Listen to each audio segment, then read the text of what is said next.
Živijo, Borut Lisjak tukaj.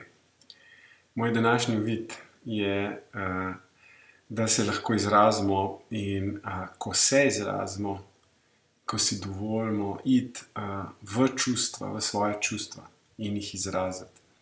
Ali pa povedati kaj, komunicirati nekaj kljub strahu, kljub zadregi, čemerkoli že. Ko gremo, ko naredimo to dejanje, to akcijo, se nam lahko marsikaj odpre.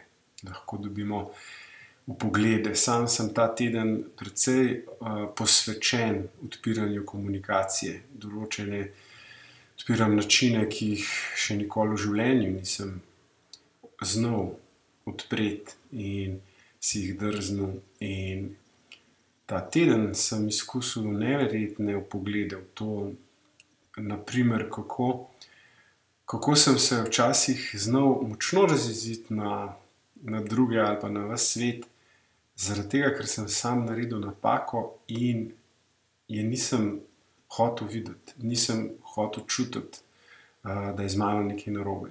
Nisem si hotel priznati tega. Čeprav sploh ni šlo za kakšno hudo napako. In tudi tega nisem bil zmožen videti, ker sem se tako bal in izogibal in bežal pred občutki krivde oziroma predvsem pri meni pred občutki nevrednosti, pred občutki, da ne zmorem, da ne znam. Ker sem se tako skrival in bežal pred temi občutki, nisem niti imel možnosti jasnega vpogleda, kaj se sploh dogaja, kaj sem zares naredil in česa nisem naredil.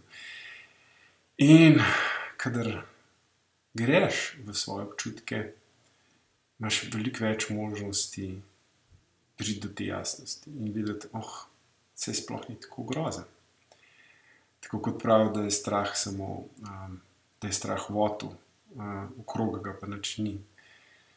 Ja, precej naših težav je zgolj iluzija, seveda so tudi resnične težave, ni vse iluzija, ampak mogoče precejšen delež, večina stvari, ki se jih bojimo in izogibamo, mogoče so iluzija. In ne bomo vedeli, dokler si ne drznemo, dokler se ne objamemo zadosti močno, da se soočimo s svojimi čustvi in samimi seboj. Srečno in lep dan še naprej.